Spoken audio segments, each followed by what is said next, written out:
In that great Hollywood movie by Martin Scorsese, The Wolf of Wall Street, Leonardo DiCaprio's character, Jordan Belfort, is portrayed as a master of the universe, someone like one of those ancient Greek myths where a mortal disports with the gods. Belfort builds a network of crime and illegality where he can do anything. He can trample over any law, any morals, any manners. And Belfort steals hundreds of millions of dollars from the poor, the ignorant, and the unwary. And his reward, expensive cars, mansions, and a luxurious yacht. It's on this boat that a pivotal scene happens in the movie. Belfort, who is a real-life character, meets another real-life character, an FBI agent. And that agent is a man who takes the subway to work. He's a man who has a family. He's a man who has a salary and is just trying to do the right thing for the right reasons. And Jordan Belfort laughs at him. And that FBI agent, Greg Coleman, begins an investigation that will see the Wolf of Wall Street's criminal empire come crashing down. And today, Greg Coleman joins us on Crimewaves.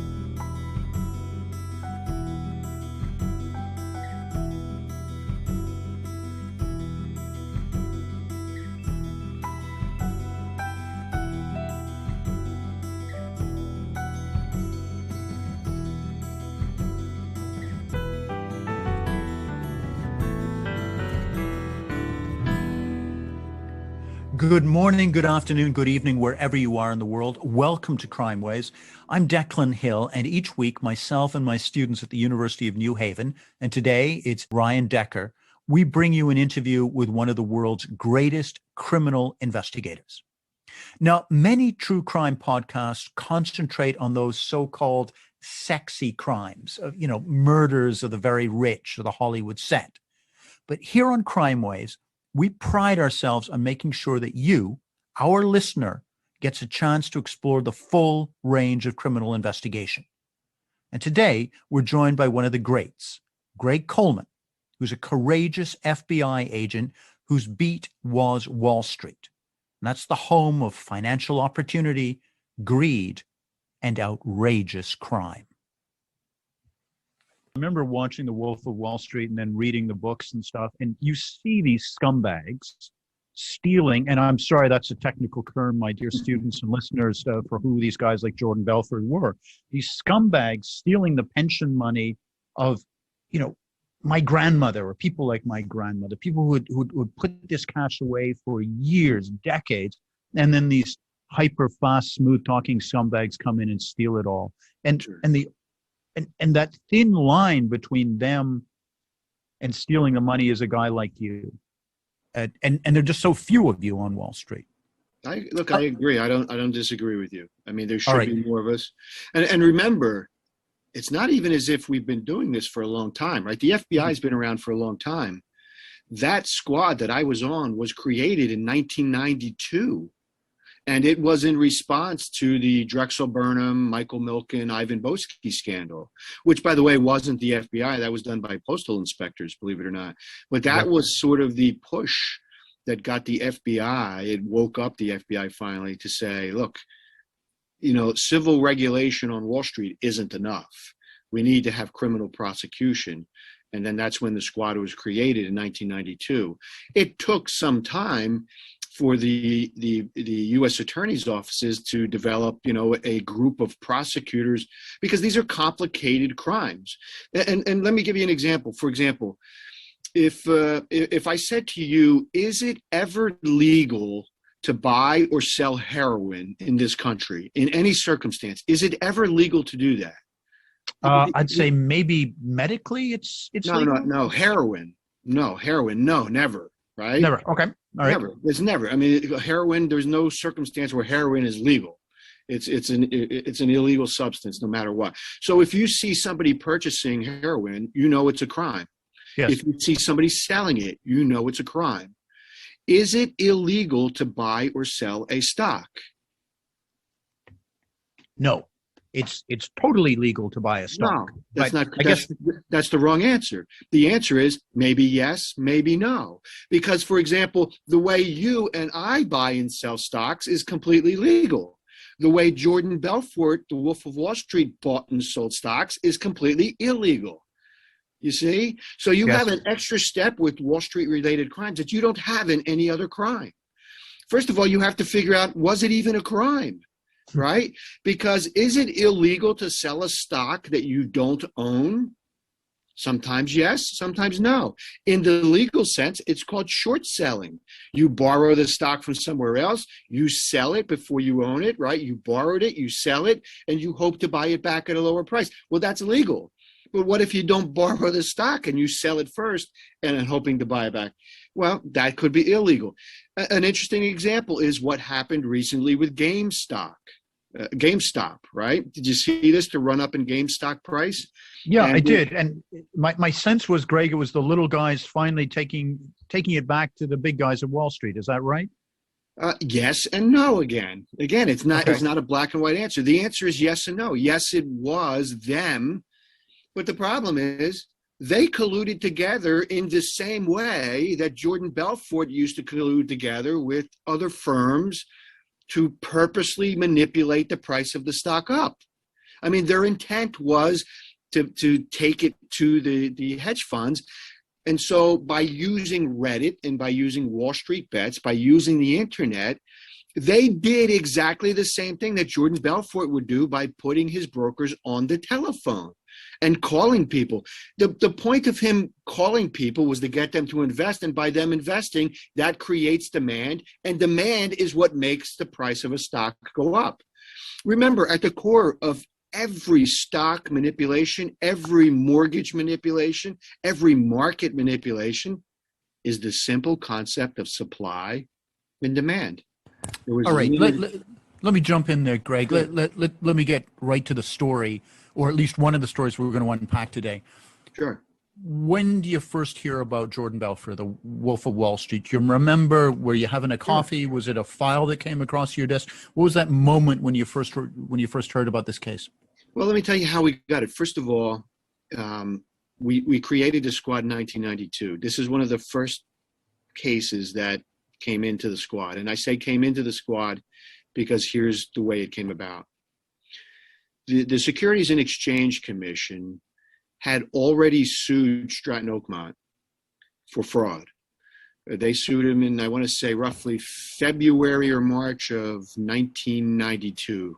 Okay, that's the name of Belford's company at that time. That's the name of the Wolf of Wall Street's firm. Stratton Oakmont is the name of the firm. So they sued Belfort personally, along with his partner Daniel Porish, who's played by Jonah Hill in the movie. And they sue the firm Stratton Oakmont, and they sue a couple of other small, non-relevant brokers for the purposes of the story. We get a referral from the Securities and Exchange Commission because basically we've told them we've created this group of investigators to do Wall Street crimes, and they refer the case to us. It comes into the supervisor, and the supervisor assigns it to me. So I'd love to say that it was some great work on my part or some great investigation on my part that brought it to me. But the reality of it was we were brand new. We were looking for cases to cut our teeth on, and this was one of the ones that came in. So that's how it came in. I mean, I wish there was a better story to tell, that I was digging and I found this and that. But the reality of it is that's the way these things happen sometimes. At Greg, the time, do we know it's going to be a great big case? No, we have no clue. And you didn't have a spidey sense as you're looking through the paper that this is going to be your life for the next few years? No, I knew it would be a fun case. I knew it was going to be a fun case based on the kind of lifestyle he was living and the reputation he had at that point in time. He was really flashy. He was really, out there with the money and the drugs and the hookers and the cars, and that persona was already out there in 1992 from the beginning. The expensive suits, the expensive watches, the in-your-face attitude. It was there. So I knew it would be a good case. I had no idea whether it would be as big as it turned out to be, of course. No, before we go on, he doesn't actually sound all that different from the rest of Wall Street. No, well, The he isn't. hookers, the expensive suits, the all that kind of stuff. Look, he isn't that different. He just did it a different way. He just put a spin on an old way of committing fraud. He just updated it, which is what criminals do. Of course, we catch them, they adapt. We catch them, they adapt. We catch them, they adapt. It's an ongoing, perpetual motion machine. It will never stop as long as there's money to be made. They just put a new spin on it, and that's all he did. He took an old fraud called a pump and dump, and he just changed it. He put some new bells and whistles on it and created a new fraud. That's all. For the guys who are listening who may not know what a pump and dump is, just walk our listeners through what that is. Yeah. Again, very basically, a stock goes up and down, the price of it based on supply and demand.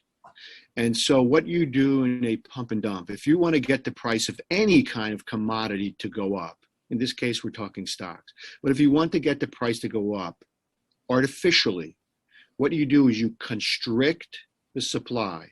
You make it smaller and smaller, the supply of whatever the commodity is, while simultaneously increasing demand for it.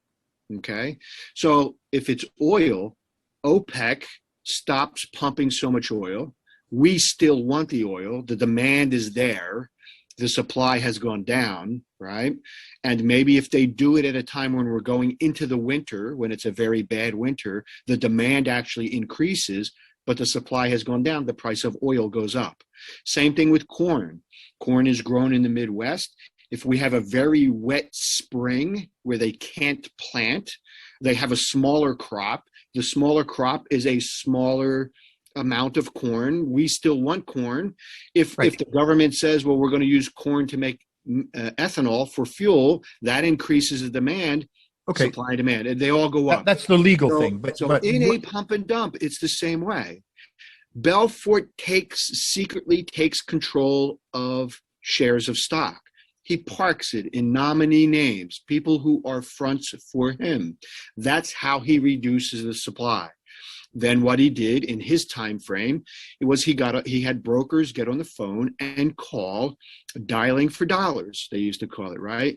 That is what creates the demand. So he's constricting the supply by hiding the shares in nominees, in front companies, and in front individuals, while simultaneously increasing demand. The stock goes up. That's the pump. They're pumping up the price of the stock. They have a predetermined price that they're going to run that stock to. Okay, it can maybe go from $5 a share to $25 a share.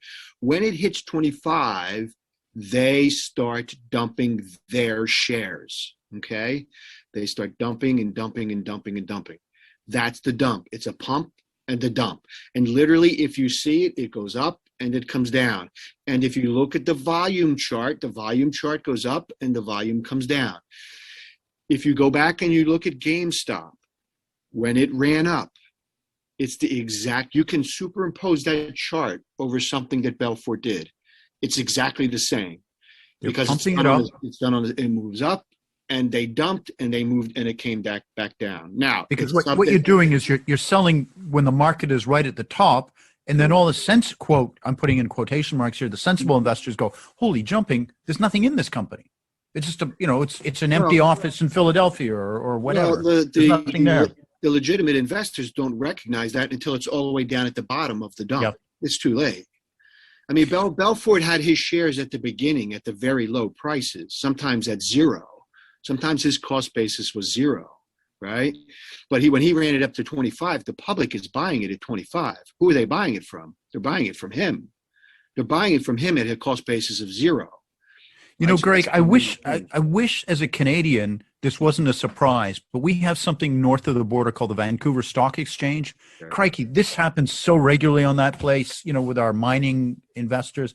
They call them penny stock pump and dumps. It's outrageous. Well, familiar. I'm very familiar with, and by the way, many of the penny stock scams that occur in the United States, the basis of those are exactly what you said: Canadian mining companies that have gone public. I've worked directly with the Royal Canadian Mounted Police on cross-border stock frauds. So in both Toronto, it's so embarrassing, Greg.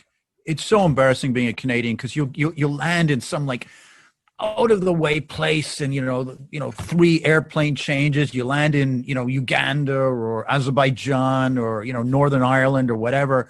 You open the paper, big mining scandal, and you're like, okay, where's the Canadians? Yeah, it's the Canadians again. It's everywhere. The Canadian boys are just anyway. Let's jump on. So Jordan Belford's file crosses your desk. Sure. What is it? What does a financial investigator do then? Like, what? Talk us through the first steps for an investigator. What do you do? But you have to do what we call sort of your basic, your initial, what is that? Your initial checks. For example, you run him through our computer, the NCIC, the National Computer that the FBI runs, right? And you'll come up with any prior arrests that he may have. Maybe you want to speak to those investigators to see what they're about. In his case, he had some driving while intoxicated, those kind of things, but nothing that would add to the securities case. You learn about what are the stocks that he's manipulating, and remember, in a stock transaction, if you're manipulating it, you can't generally do it alone. You have to have co-conspirators. So who are the co-conspirators? Figure out who they are, because what you're really doing in the beginning is, one, in a stock case, you're trying to figure out what is it that he did. Because remember, there are stock manipulations which can be very different from a stock fraud, a regular stock fraud case, right? A Ponzi scheme like Bernie Madoff, who recently passed away, right? That's a financial fraud. Stratton Oakmont is a financial fraud, but Stratton Oakmont was a stock manipulation. Bernie Madoff is not a stock manipulation. It's a financial fraud. So they're both financial frauds, but they're different. And even within stock frauds, there's different kinds. And so for the first thing you need to do is figure out, what is it that you have? What is it that you think that they did? Because we can't just randomly pick brokers and investigate them. Right. There may be a few geniuses out there who think they can do that, but that's actually a violation of law, right? You can't just randomly pick people and decide that you're going. You have to have some predication. In our case, the basis of it was the Securities and Exchange Commission. They had already done their civil case. It ultimately didn't play much of a part in our case, but that's our basis to get into it. That's how we can get into looking at them. I do all my basic checks. I start putting together a list of who is it that I should interview, because an FBI agent's greatest role and his greatest skill is in interviewing people. And I think this is someplace nowadays where younger generations are having more difficulty. Why? Because their life is on the phone. Their life is texting. You can't interview somebody by texting. You need to speak to them face to face. You need to understand human beings. You need to understand human behavior. You need to learn how to read body language. You need to do statement analysis. You need to listen to the words, not just hear the words that they say, but listen to the words that they say and analyze those words, right? And so all of those things are very important. One of the things you learn from the very beginning when I trained agents, you don't do it by telephone. You never do it by telephone. You get in the car or you get on the subway, you go out there, you knock on the door, and you speak to the people face to face. And go there, because I can learn a lot about you by going to your home and interviewing you, or by going to your place of work and interviewing you, right? Okay, you guys, I have a background here. Everybody has a background. I can see you have books on your shelf. If I'm interviewing you, Declan, in that room that you're in, I guarantee you I'm going to read the titles of those books at some point while we're sitting there talking. Oh, you should. There's some of my books. I'll just indicate them back. Yes. Exactly. Right. And that's what people do nowadays. They put those up there to promote their, okay. But I can also, if I go into your home and above on your wall are pictures of you in your sports uniforms and this and that, but there's no pictures of you with your wife or your kids, I know your wife or your kids aren't something of interest to you, right? So conversations about your wife and kids are going to go nowhere. Remember, if I'm doing a witness interview, that it's different, right? But if I'm doing an interview of who I think is a co-conspirator or a criminal, yes, I'm looking for their weakness. I'm looking for that thing, that little button that I can push that is going to get them to cooperate with me, to tell them the things that I want them to tell me. But remember, it's not so easy, because if they tell me what I want them to tell me, they're going to get arrested because they're co-conspirators. That's why I'm there to start with, right? And I'm going to always focus on sort of the bad guy rather than the witnesses or victims, because witnesses and victims are easy. You just ask them who, what, where, when, why, how. You get those. If there's nothing secret or complicated or even interesting in many cases about the victim witness interviews. The more creative aspects are when you're trying to get the criminals to talk to you. That's the harder part. I've got a bunch of students here listening. Sure. I've got the university's media person who does interviews constantly, and I've got our listeners as well who really want to know, what is, aside from reading the room and reading their body language, what's the number one thing you bring to an interview of a co-conspirator? Well, look, I think you bring, okay, if you want to be a great investigator, you know what skill you probably should have more than any other. You don't need to be a genius. You don't need to go to a big Ivy League school. You know what you need? You need to be inquisitive. You need to be genuinely inquisitive. If I put a chair in front of you and I said, come up with 50 questions about this chair, can you do it? Right? Some people get stuck at 3 or 4 questions. I can come up with 150 questions about a chair in a matter of minutes. You know, it's really interesting you say this, Greg, because we had Pete Valentine, who's like yourself, a law enforcement guy. He's a professor here at the university, and he studies blood spatters. That's what he's one of the world's experts in blood spatters at crime scene analysis. And so I asked him a very similar question, Greg. I said, when you come to a crime scene, what's the best technique, what's the best thing that you bring? Is it, DNA, fingerprinting, blood splatter? Like, what is it? And he says, it's your brain. Yeah. It's that same thing that you're talking about. Like, you got to have an inquisitive mind. You've got to want to understand and know. Right. I think the second most important skill, and this may even be the first most important skill, listening. We all love to talk. You talk for a living. I talk for a living. But I can also shut my mouth and I can zip it and I can listen for hours if I need to. Here's what I would say. Listening, believe it or not, is much more, it's harder. It's harder to do.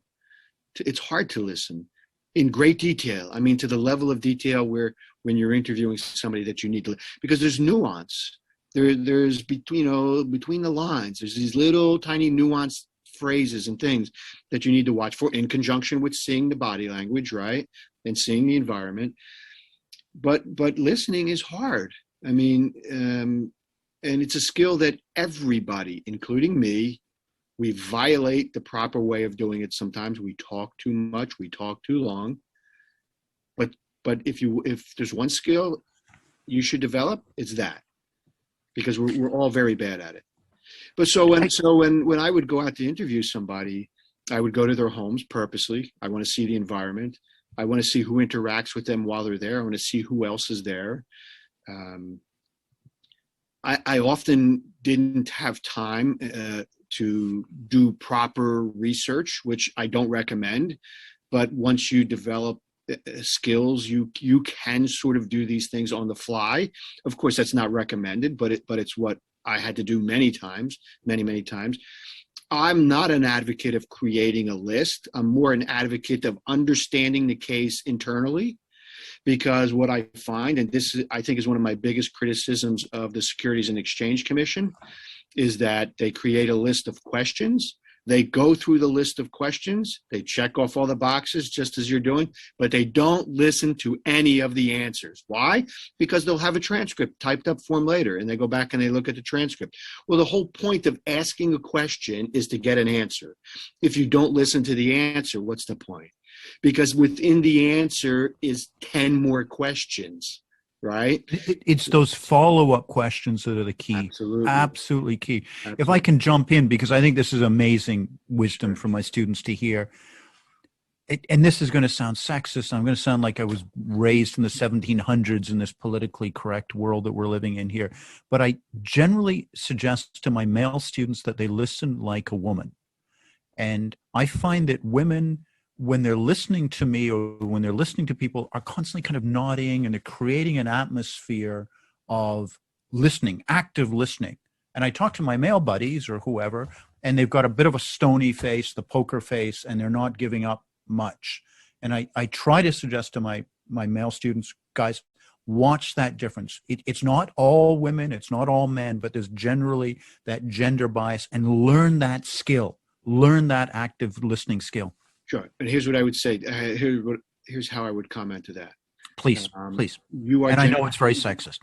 Well, but there's truth in what you say. And this is where, going back to understanding human nature and human behavior, if there's about 3 or 4 things, if I had to do over in my career, I would focus on more. And one of them, I've always had a fascination with human nature and human behavior. If I had to go back again, I would have learned more about it early on. Some people have it internally. I'm one of those people who I recognized it. I don't know why I recognized it. I always knew it, but I didn't know the things that I knew until later when I read books and I realized, okay, this is what I knew all along, right? And I would have read those books earlier in my career. I would have been exposed to it earlier, and I could have used it even more. But I was always looking for a fair advantage. And if I know what you're thinking, or if I know where your mind is, I have an advantage over you. For example, just as I was speaking, you were nodding your head yes. So I know internally what I'm saying is resonating with you, right? If I'm speaking and you start going like this, I know you're disagreeing with me. When I originally started with that story about the Cayman Islands, I could see from the stage, based on his body language, that the guy had a problem with me. I knew that. I knew way in advance, right? Because I could read him. I knew what was coming. So, one thing I would advise is learn about human nature, human behavior, because it will give you a tremendous advantage in every aspect of life. But going back specifically to what you said about women and men, and I'm going to relate it to human nature and human behavior. If you put 5 men in a room, we will at some point start competing with each other. It's what men do. It's based in our DNA, okay?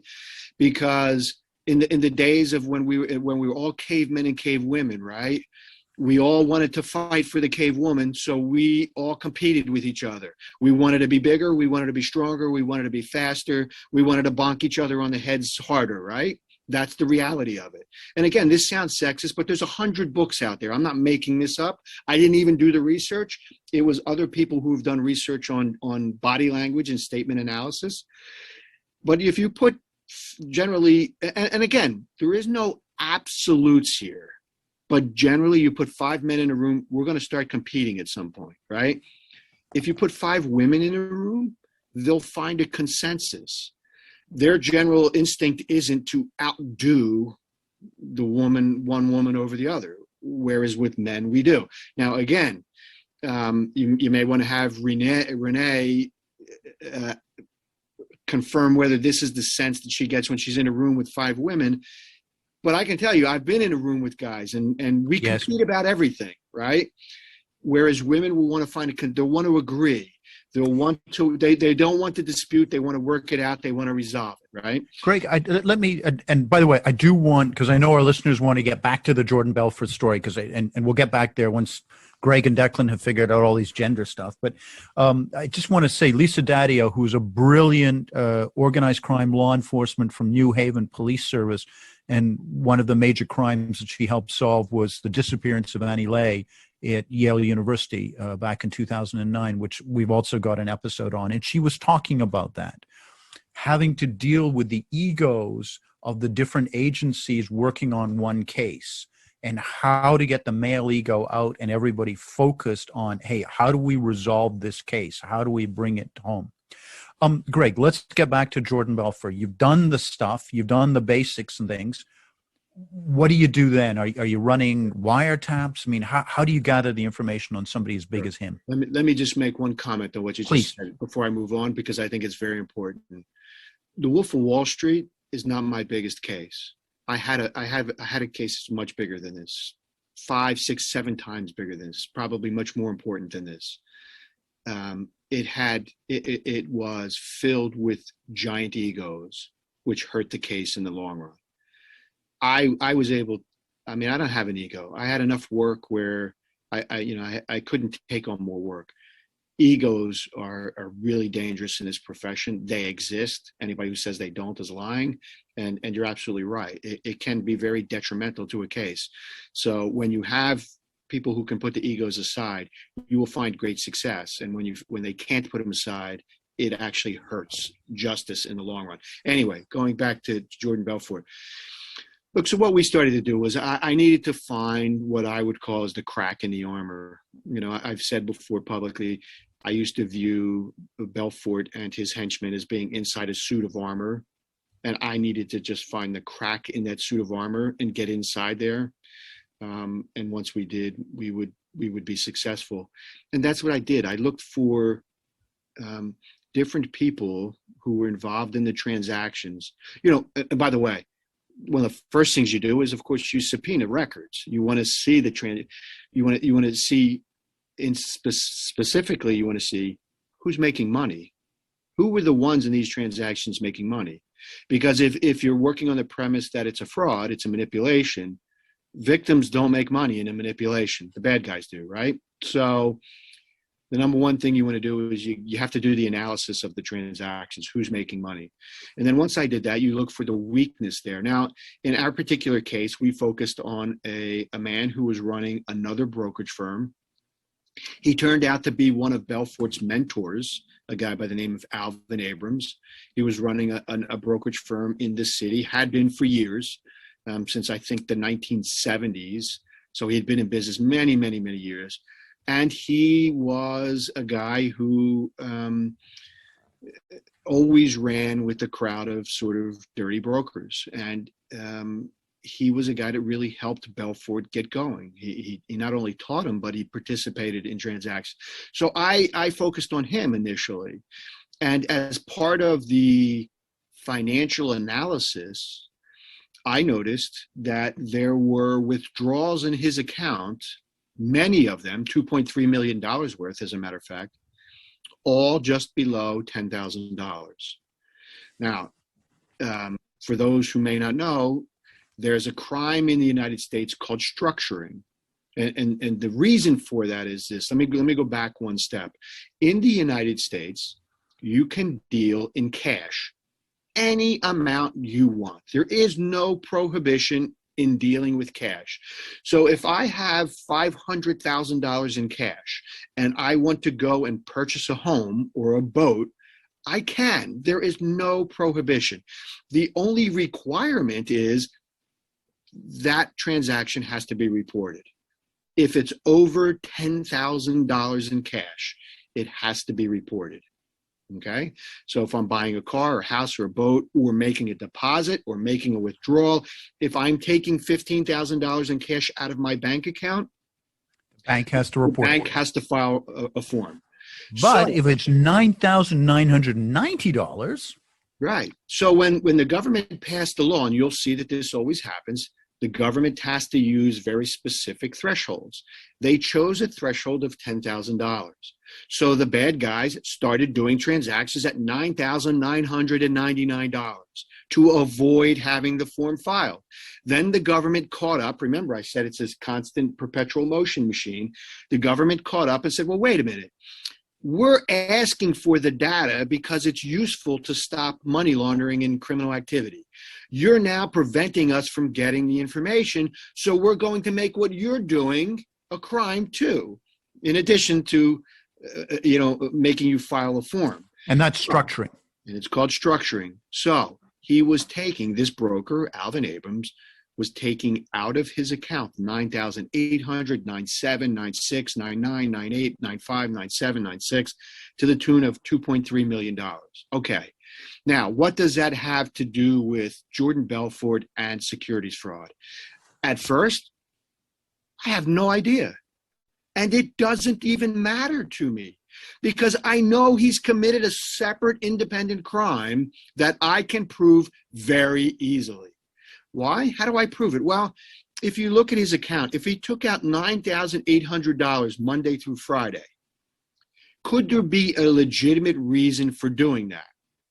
Well, most people will say, well, maybe he didn't have enough to take it all out at one time. So look at the balance in the account. If there's $1 million in the account, you could have taken the 9,800 times 5 at one time, right? So why take it out over 5 days? There was no justification. So I know he's structuring. Okay, that's called leverage. So now you got that, and so you work. Do you work on flipping him? So, is that yes. the crack in the armor? As I just started to say, that's the crack in the armor. It's not necessarily securities fraud. I don't know if it has anything to do with the securities fraud, but I know I can arrest him, and I do. I charge him with structuring. Now, what I ultimately learned is that cash was being part of it was being kicked back to Jordan Belfort. In other words, Jordan Belfort and Al Abrams were doing stock deals together. Al Abrams was making the money in his accounts. He would take a portion of that money out as cash and kick it back to Belfort. It was a very interesting formula, the way it worked. Here's the way it would work. Let's say Al Abrams made $1 million, okay? They would take 50% off the top because Al Abrams had to pay taxes on the money. And at the time, tax rates were much higher. So let's say he takes 50% off the top. So we started at $1 million. We're now down to $500,000. From the $500,000, Al Abrams would keep 25% and Jordan Belfort would keep the other 25, right? Because 25 plus 50 equals 100. So that means 25% of the $1 million, $250,000, would be kicked back to Belfort in the form of cash. He would literally bring him bags of cash. Okay? So you've got him. You've got this guy.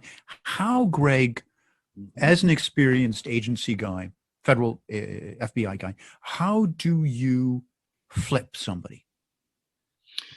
Well, there's two ways. One is if you have other criminal activity or you have them involved directly in what you're investigating, you can charge them. For example, in Belfort's case, how did I flip Belfort? I flipped Belfort by charging him with like 23 counts of money laundering and securities fraud, and he was facing 23 to 27 years in jail. That's how I flipped him. He flipped right away. He understood the system. He was smart enough.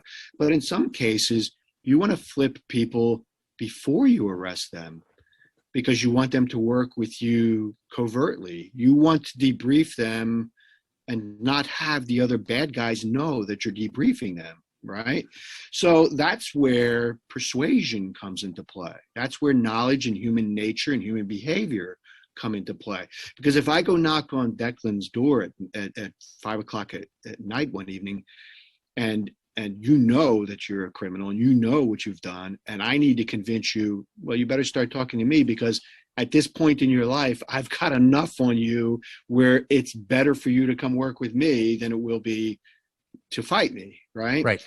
So that's where a lot of persuasion comes in. That's where understanding human beings and knowing which buttons to push comes into play. Because by you cooperating, you're essentially implicating yourself. And do you need to approach a meeting like that with, say, me or another quote potential criminal different than you would do an interview? Is your body language different? Is the way you talk to these guys different? Yes and no. Okay. I basically a couple of things. First of all, I never bluff.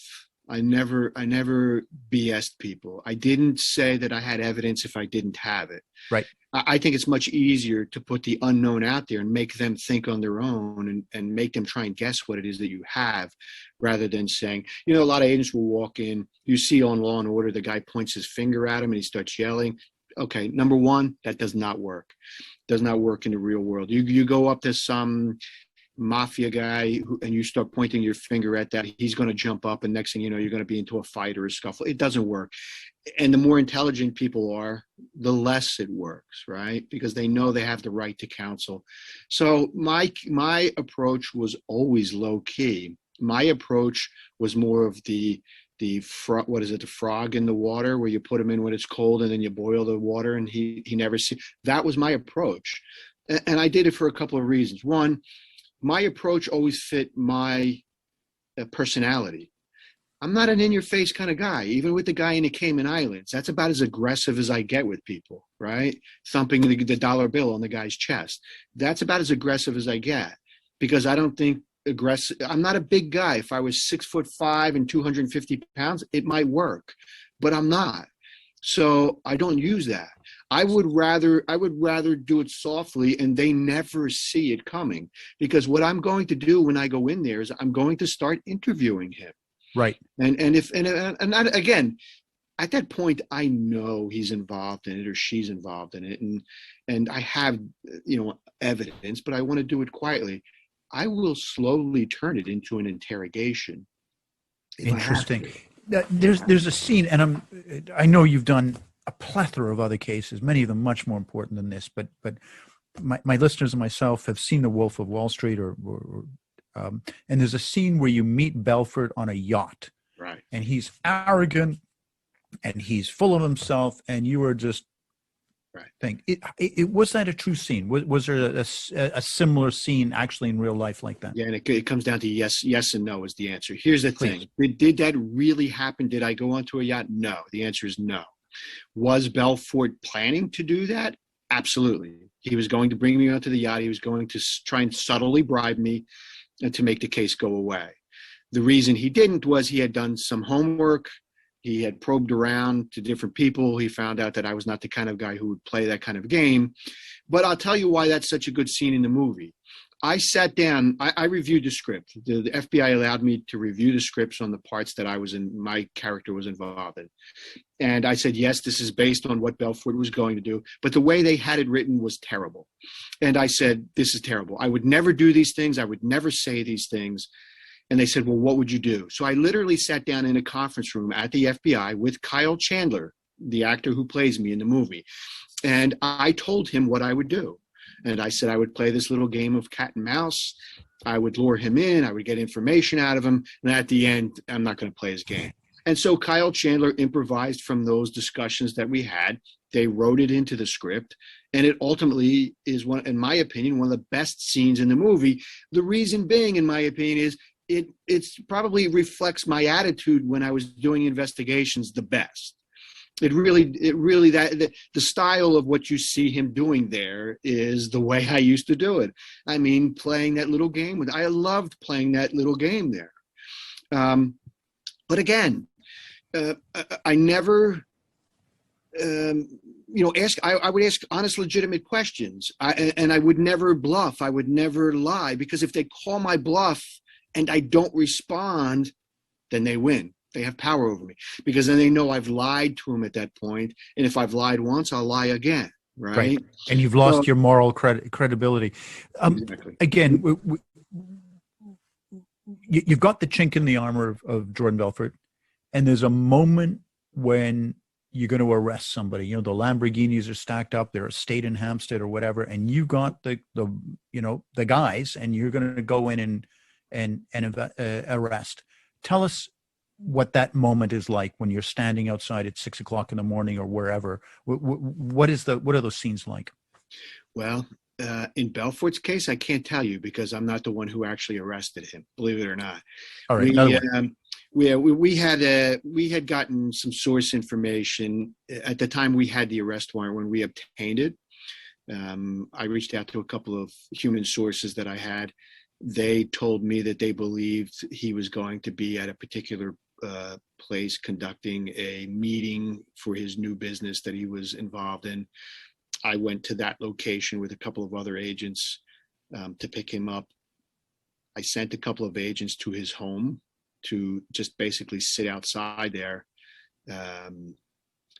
with instructions not to arrest him if they see him coming and going. But the agents felt at that time that it would be better to arrest him. So when he came out, the other agents actually arrested him. So I wasn't there. I actually didn't arrest him. Basically, he was coming out with his daughter to go to Blockbuster to take out some videos, and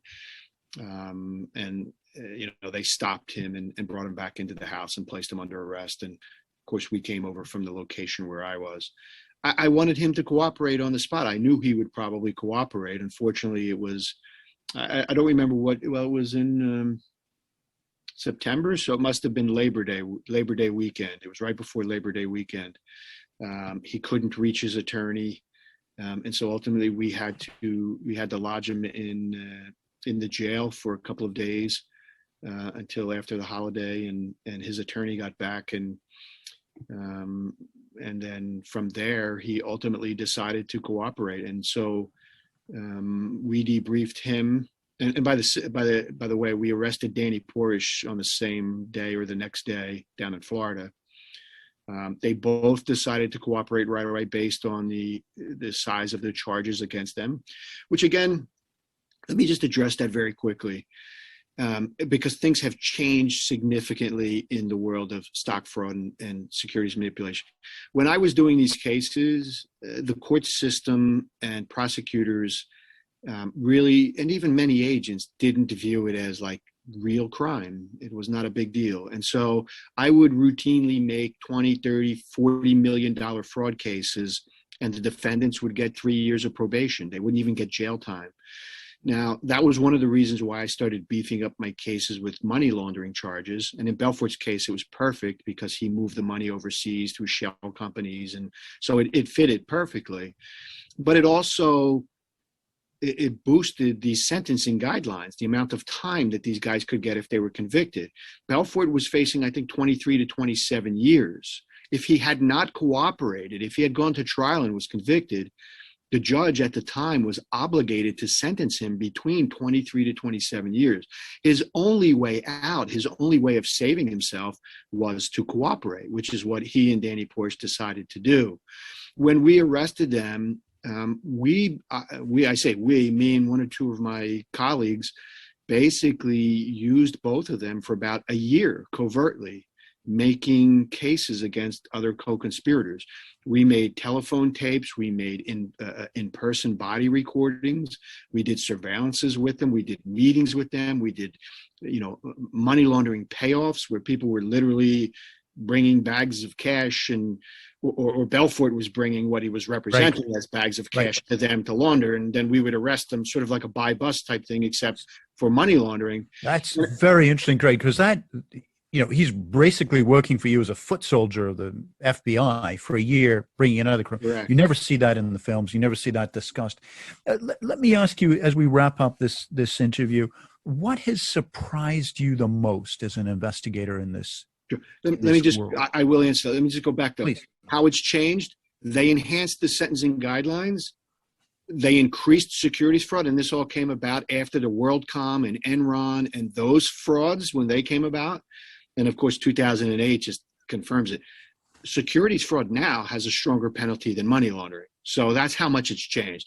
They also has, as I mentioned earlier, there are at least 2 squads of agents in New York who do this. There is a full complement of prosecutors in Eastern and Southern District that know how to do these cases.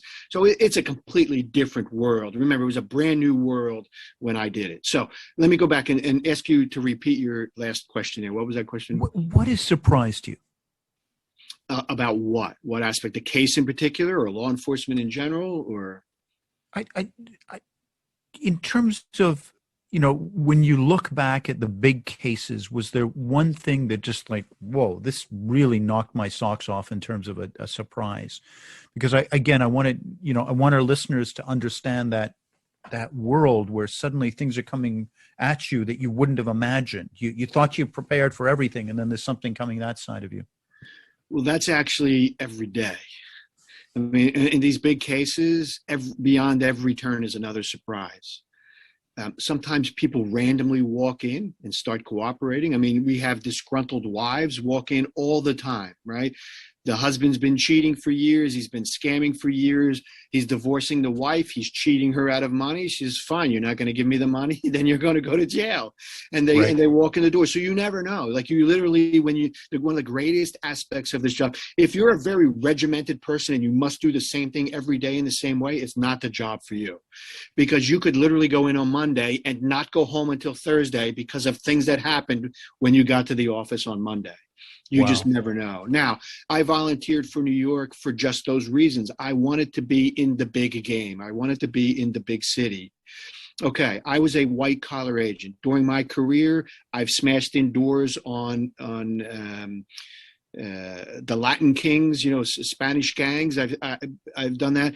I worked on the plane crash, TWA 800 that crashed off of Long Island, the 747 that crashed. I've worked on World Trade Center for 9/11. I was in the city. So even though I was a white collar investigator, because New York is so big, because you need so many people to do some of these cases, you're brought in on other cases. And you get to work all kinds of large scale investigations and violations. Awesome. Greg, two things. One is, I guess, you got to be prepared to be surprised every day. And the second thing is, can you please come back on our podcast? Can you please? I mean, let's just unpack some of these amazing stories. Would love this. My pleasure. Thank you very much. I'm going to turn now, Ryan, you've done an enormous amount of preparation, which of course, having screwed this up, I didn't take enough attention to it. So are there questions that you'd like me to ask Greg? Not really in particular. One, not like really question, but kind of a clear up. So sure. I know you and Jordan Belfort are like, I guess, acquaintances, friends. Mm-hmm. And I know on his podcast, you guys talked about how when he was working for you, he slipped over a note and it was ultimately like your choice to not put him in jail for 20 plus years. Is that like what happened? Sure. The note, let me tell you, let me tell you one thing quickly about the movie. First of all, about 75% of it is accurate. 25% of it is either made up or it's changed. And one of the big things that Hollywood seems to do, and they have to do, right? Because in this case, it's a 3-hour movie, which is incredibly long for movies nowadays. But they compress the time frame sometimes, or sometimes they substitute different people. The note scene is real. It really happened, but it didn't happen the way that it does in the movie. Because here's what happened. I developed quite a number of cooperating witnesses along the way. Some of them we charged, some of them we did not. And by the time that scene in the movie comes up, I've got a number of people working for me that Belfort has no idea about. No idea. So he was, he could be having daily conversations with that person, which were being recorded by us, and, about criminal activity and things like that. And in this case, when I do arrest Belfort, I have to make a decision. Is Belfort really going to cooperate with me, or is he going to try and play me, right? Is he going to think he's smarter than I am? And that by that time, I was also tired of chasing him, and I wanted to cut to the chase. I wanted to go after the big people. So I sat down and I thought about this for a day or two. And I decided that, and by the way, when Belfort starts cooperating, we debrief him. We create a list of people that he gives us information on, and those are the people we're going to focus on. So it's not like I'm pulling a name out of somewhere and saying, hey, let's go target that guy. These are people who were involved in the crimes. And one of the people who was involved was Belfort's best friend. And I thought to myself, look, the only person who was involved that would be worse than Belfort would be his father. Or his wife. And I can ask him to cooperate against them, but chances are he's going to say no.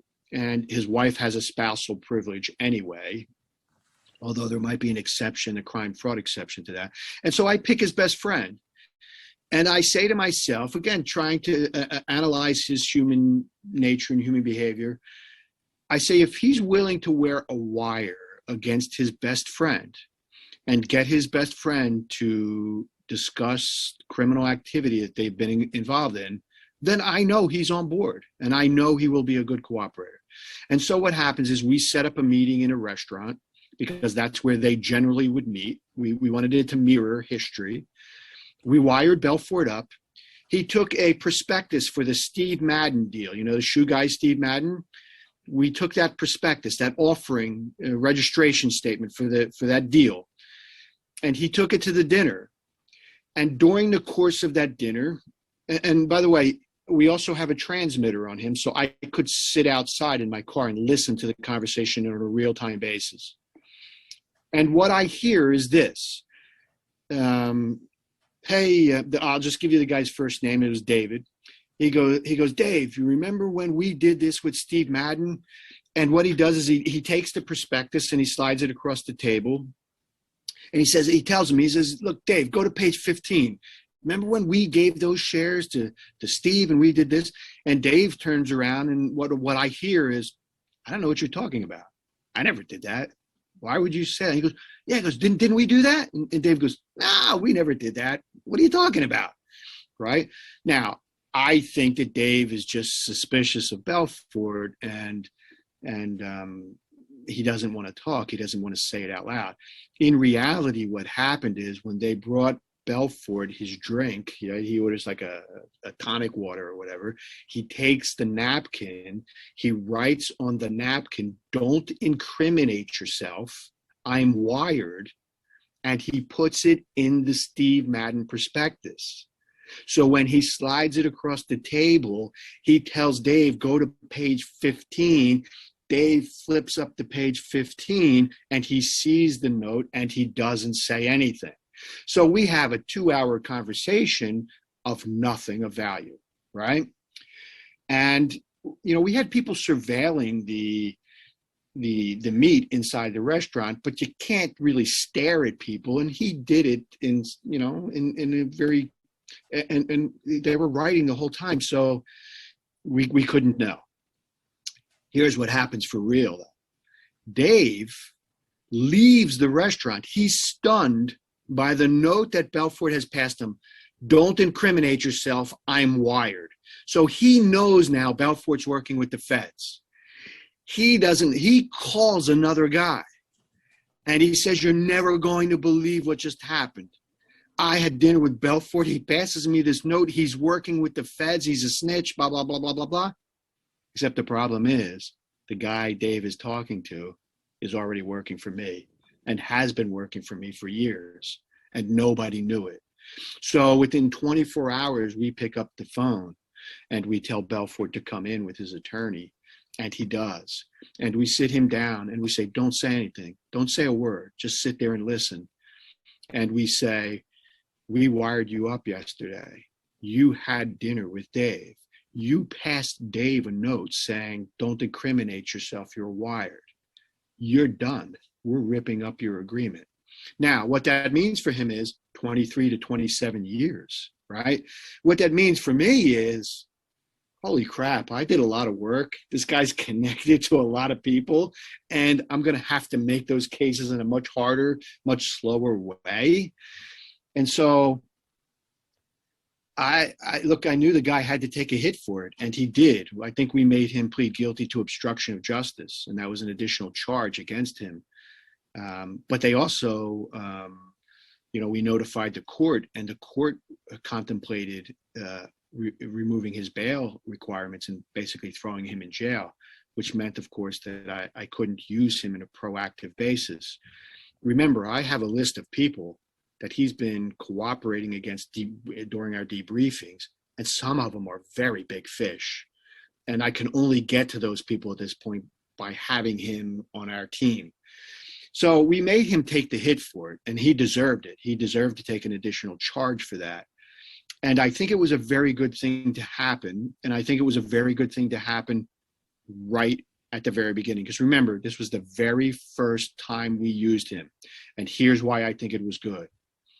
It woke him up. It slapped him out of his reality, his phony world where he could do anything he wants. And it woke him up to the real life of what he was facing, 23 to 27 years, and that we weren't stupid, and that we weren't going to play games, and that we had power over him. And I think it was good because from that point forward, he became a really good cooperator. He got very good at what he was doing. And of course, it allowed us to make a second and third wave of cases, all of which the individuals pled guilty to, except for 2 individuals. They both went to trial and they were both convicted. So that happened, but it happened a little bit differently. Great. As a basis. So, Greg, this is awesome. Thank you so much.